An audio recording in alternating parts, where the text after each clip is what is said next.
Hello everyone, welcome back to Rolling Solo. My name is Adam Smith. We're playing through Founders of Gloomhaven, and in the last video there was actually a couple things I want to clear up right off the get-go. One was I placed a house right here, and the house can actually not be adjacent to anything that you've currently built. That means like anything like this or whatever. It has to actually be connected through a road.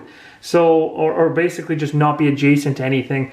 So what I'm gonna have to do is do a little bit of a change up here because of how I played it. So what I'm gonna be doing is when we played a card that allowed us, we played our special ability to build up the 4 road tiles. I'm gonna actually change where the road tiles are stationed so that we can do this legally, but I'm gonna move them like this and like this. And the reason I'm doing that is so I can get this house over here, because the house not only has to be on a green or forested area, but it also can't be adjacent, like I said, to anything. So this clears that up, and then everything is fine. The only other thing I want to make mention of too is with this university. Now, I looked up in the rules, when you connect or bring this prestige building into play, the second it connects up to a resource in which it can supply or deliver, it does. So even though this neutral claim token is on it, it would essentially be lifted, and immediately I would go ahead and resolve the delivery of the rocks to this location, giving me 3 points on the track, so bumping me up to 3. Now, on top of this, if I had placed this like so, which I could have done, I would have actually been linking to 2 resources, meaning I could have done both of them in the same round. Now, the reason I'm not doing this right now is just to give me an extra round, essentially, to be able to wait for that connection till later. So in other words, later on I could put a road here, for instance, and then it would connect that other one. I'm doing that on purpose to delay, because I know every round there's going to be another neutral claim that'll come on here, and if I fill both of these right away, then it's going to get close to this one here, which is the advanced, and I want to give it some time so I can build up towards it. So I'm just keeping it off to the side for now. It also is kind of, there's a debate actually. I might even be able to debate doing this, as I know that the gray costs more, so maybe spinning around like this is a better idea. So maybe I'll do it like that, so that way we have more access to the red, which is the cheapest area to build in.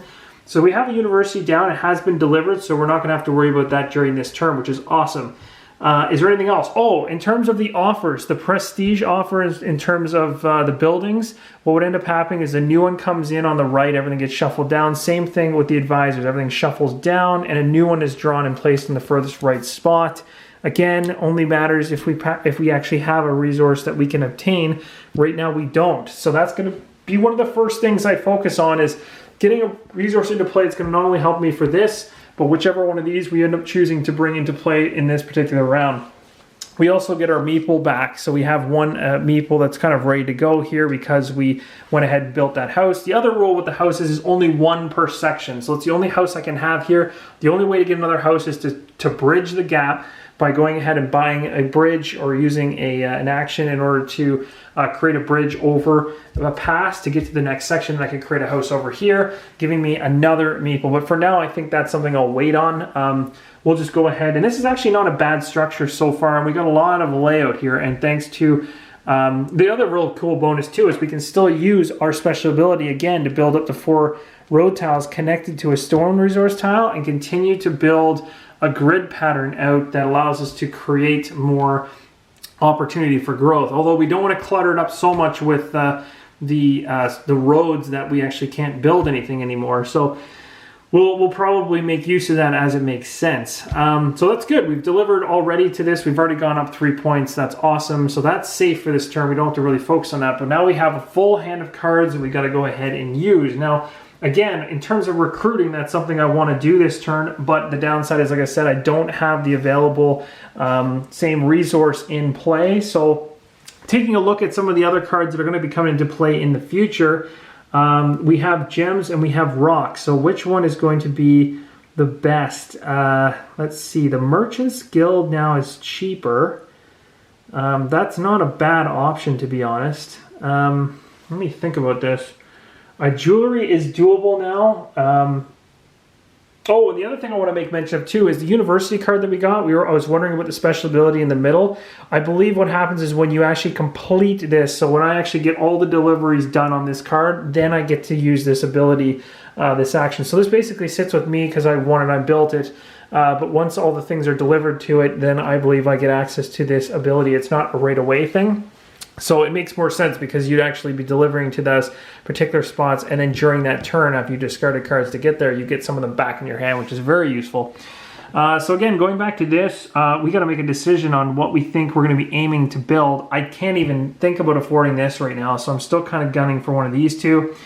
We've got the, let's see, Temple of the Great Oak. Oh, that's a good one. It'll be cheap next turn, so maybe I should just go for the one that doesn't cost anything. Then I don't have to worry about anything at all. Now with this one, the problem with this one is now it's that advanced version, and I don't have any of those really ready to go, whereas this one will be a lot easier. So maybe we should be gunning for this one, actually, now that I think about it.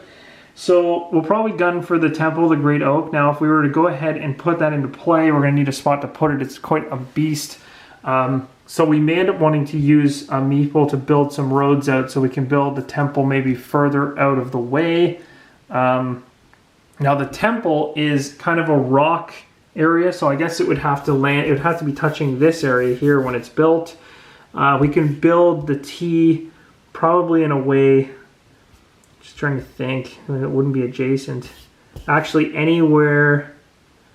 Ooh, this is tough. Anywhere I put that T is going to make it difficult. That's going to be a real big struggle because I need it to connect to this area right here somehow and not be touching or adjacent to anything else. So maybe actually when I change this around, maybe I'll just leave it the way it was when I originally placed it, so that I can actually have access to use this area. So I'll just leave it the way I had originally actually set it. In hindsight, and go ahead and so I have a room here to actually put this. We're going to need some dirt here as well probably, so that's another thing to think about. Actually, that's not a bad idea. What I'm going to do probably is a couple interesting things. I'm going to go ahead and use my advisor card, the Showman, as a face down action to engage my meeple, to use it on my build up to 4 road tiles connecting to a stone resource. So this is my stone resource. So we're going to build a bunch more roads. I'm going to build them kind of in all different directions so I can get some stuff built away from me. And I'm also going to send this one kind of up here and off into other areas of the game.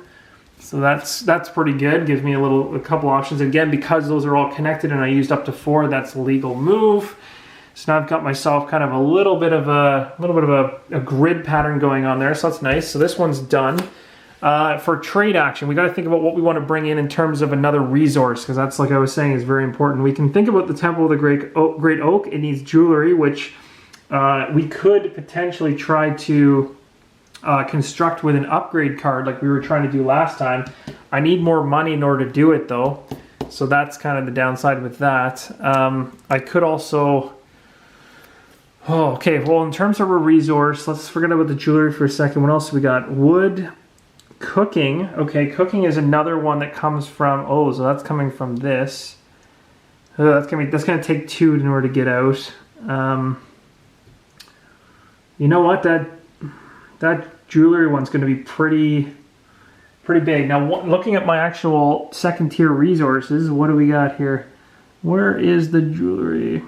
This one here, it's kind of an L shape. We're going to have to find a way to build that somehow, and not have it be touching everything. That's going to be an interesting connection for sure. Ooh, that is tough. Let's see, let's do a... Is it food? I'm thinking food. The more I look at this, the more I'm thinking food is what I want to do. But I'm not 100% sold on it just yet. Wood is doable. Wood's not a bad idea. Wood's a basic resource and actually touches both. So let's do wood. So we're going to use our trade action to build wood. Trades. We have to pay, obviously, in order to do this. So this is going to cost us depending on where we end up placing it. So that's where it gets a little bit sketchy. If I place it in a sand location, it costs 2. Ugh, that's no good. But it is going to give me extra income. So you know what? I think it's worth it. So I'm going to put that log thing right here. Oh, I'd love to put that somewhere. Well, I could put it all the way up here. But that's also... Let me think about this. That's going to be 3 on that one. This is 2. I need to put it on red in order for it to be cheap. So maybe here. So I'll put it here for 1. That's going to cost me 1 in order to build that there. And I get to put a claim token on it. So now I have access to the wood resource. I get to bump up my income to 3 now. So that's even better for the next turn. And now this card is done, was used. We've already delivered the resource here, so that's good. We're safe that way. The upgrade, recruit. Okay, so for recruiting, now we can look along here. Now, I didn't actually go ahead and recruit anybody this time, which is probably potentially a mistake. Could be a mistake. But I just didn't happen to get anything. I'm going to have to potentially make food next maybe, or people, in order to get going. Oh, we do need people, though. We do need people. You know what? I think changing my mind. We're gonna do people, guys. So it's the same thing. I'm just switching that out. Sorry about that. So we're gonna put the people area there, and we claim that one. And now I can actually go ahead and recruit the Taskmaster. So I'm gonna use the recruit action, which gives me a fleeting influence, which is great because I need one of those in order to get closer to getting the Temple of the Great Oak. I'm going to choose to pick up the Taskmaster card, which goes into my hand, which is great because now I have 2 advisors in my hand. My deck is getting a little bigger every time. We know we get 1 additional fleeting influence during kind of the in-between phase, so we're okay there, and we get it because, if I'm not mistaken, we get it during our collecting income for our for every house we have. So we don't even need to go any further with we don't need any more fleeting interest or fleeting influence because we'll have 2 in order to buy this, so it's perfect. So now we have 3 cards. One here says construct, build a personal building. Personal buildings can also involve bridges, but we're really not... Actually, we could build a bridge across. That wouldn't actually be a bad idea. Yeah, let's let me think about that. Is that good? I would be able to get access to another meeple at a certain point. That's not a bad idea. I'm going to do it because it's -1. So I'm going to go ahead and do a personal action in order to, at -1 cost, build a bridge. Oh, shoot, that's right. They're 4. They're way too out of my price range right now. So what I'll probably do instead... Okay, this one here is fine for now. When we get this next one onto the table... We're going to need to get, the Temple of Great Oak is going to need, oh, I've been looking at the wrong ones too, guys. I'm really apologize for that. I'm supposed to be looking at the bottom sections. I keep looking at the banners. You're supposed to be looking at these tiny little ones here. So actually, I'll be okay. I got jewelry and all that kind of stuff. I should be all right. Oh, no, I don't have jewelry yet. I need to get that. Food, I also need to get that. Wood. Okay, so I got some work to do for sure. You know what? Money might be a good idea next turn. I think I need some serious money. So what I'm going to do... Man, there's so many choices in this game. It's surprising. And it probably gets more and more analytical in terms of what your options are. Definitely starting to you get more broad options as you go. Oh, and I also took an advisor there, so I should have repopulated to the right going down. I would have shuffled things normally, but it just happened to be the last one. He's got a totally different symbol resource than I currently have. Let's see. Well, if it's the Temple of the Great Oak, we need to upgrade a building to get our jewelry going. So if we were to go for this guy here, it costs 4, and I only have 2. I would love to be able to get this thing in play, and that would be perfect if I could generate 2. And I could, because I could take both of these and flip them upside down, and then... Yeah, let's actually do that. So I'm going to flip both of those upside down, which is going to give me $2, which I'm then going to basically use right away. So I'm going to add $2 to my pile, and then I'm going to use all 4 right away in order to purchase this building right here. And as you can see, just going ahead and that's really cool, actually. So that's going to actually add another resource, which is actually going to increase my, that's perfect. I'm going to be able to put a claim on that and also get to bump up my income to 4. That's awesome. So where do I want to put this guy? Now, if I know later on I want to put the Temple of the Great Oak kind of in this area, then I don't want to put this over here. I need to find, hey, that's not bad. But it's adjacent, that's adjacent, so that's not going to work. I could do something like this. I could do something like this. That might not be a bad idea. So I'm going to connect it like this. And let me think about this.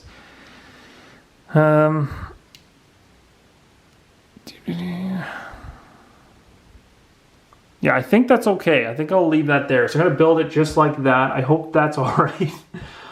And I might have to reposition that later if I think about, because really at the end of the day, what I'm trying to do is get, no, that should be okay actually. I think the hardest thing that I'm trying to determine whether, and I know there's some restrictions in terms of getting, when you're trying to get a resource like the gems here to this area to deliver at some point to the university, what I'm trying to remember is whether it can move through these resource buildings or not. I know it can't move through these other buildings for sure.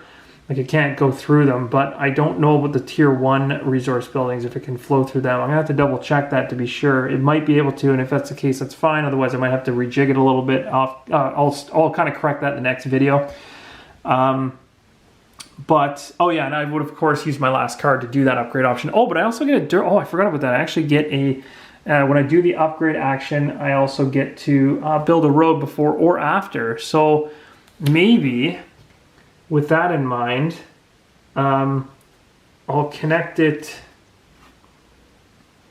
If it doesn't matter where I put it, I could do it like this. But what needs the jewelry again? What is? Oh yeah, it's going to be this guy right here. But that's okay. I can put roads through there. That's actually not a bad place to put it. And I'm going to probably just take that. I'll take a road thing now, and we're going to add it right here, which essentially connects these two together. And then later I can just go like this in order to get to the great oak in order to deliver to that. So that's kind of setting me up for a future turn. I like that. So that's going to go and be discarded, and we're done. So that's the whole hand all the way through. Our hand now is up to 6 now, so it's gotten even bigger because I've kept my advisors and haven't used them for any major actions just yet. So now we're going to go into the call to vote. So we're going to check for claim tokens on buildings, and we don't have any, like neutral claim tokens is what they mean, but because I already satisfied it, we're okay. And then we're going to go ahead and collect our income. So our income grew to 4. The reason for that is we have this ring symbol, we have stone population, and the gem that gives us a total of 4. So that means we're definitely pulling in a lot more money than we did at the beginning of the game, which will give us some good options. We're actually almost up. Well, 7 I guess is what we started with, so we're a little bit behind still, but we're doing decent in the progress department. So obviously our meeple resets back, and we're going to continue on. What's next? So we've got that. Oh, we get 1 fleeting influence for every house. That's going to give me 2 fleeting influence total. And then we're going to go ahead and build a prestige building. And we know we want the Temple of the Great Oak. So we're going to pay our 2 fleeting influence in order to build this right here.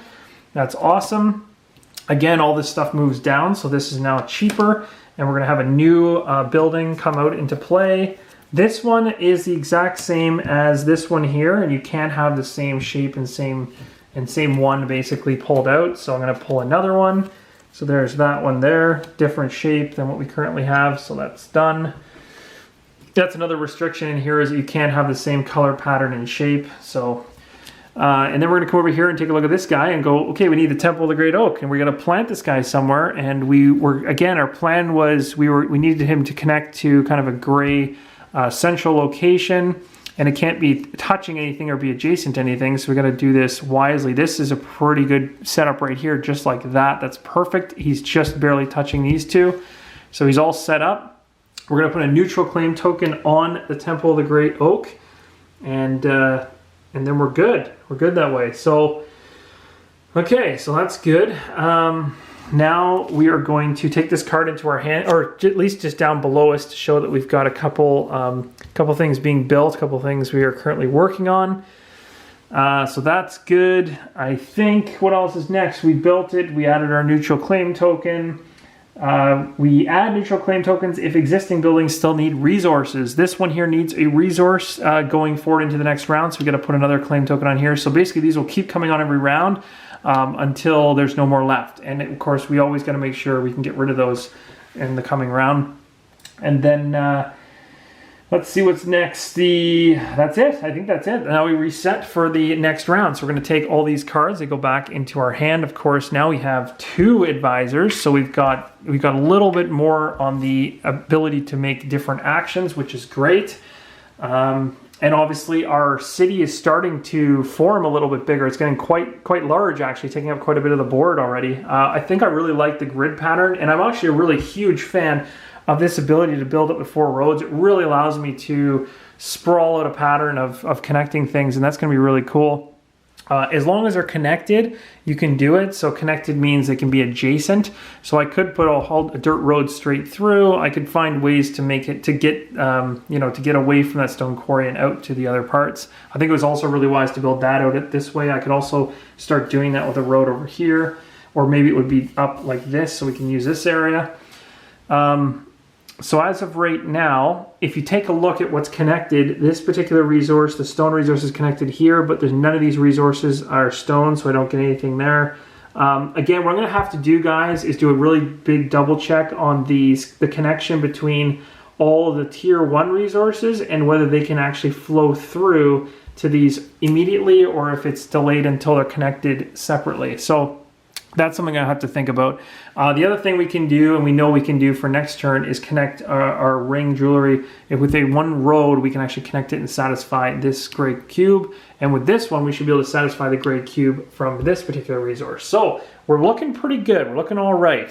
We don't have tons and tons of money, but it's going up a little bit every turn, and we haven't lost yet, so that's good. So hope you guys are enjoying. This is essentially, that would be round 2, and what I'll probably do in the next video is I'll actually get a die out to start counting what round we're on, just so we don't make a mistake of actually going too many rounds in than we were supposed to. So I hope you guys are enjoying the playthrough. If there's anything you noticed that I messed up on or missed, please mention it in the comments below, and I'll do my best to cover it. I am doing these playthroughs back to back to back, so I've done the playthrough before it, already taped it, and then I'm filming this one immediately afterwards. I'll likely do the next one in a row. So this will be an odd playthrough for me in the sense that I'm not going to be like correcting as the stuff that you guys find. I may not be able to correct as I go along, but I will definitely be pinning comments and being able to let people know if there is anything that was made that was a mistake that needs to be corrected. I'll definitely be pointing it out for you guys.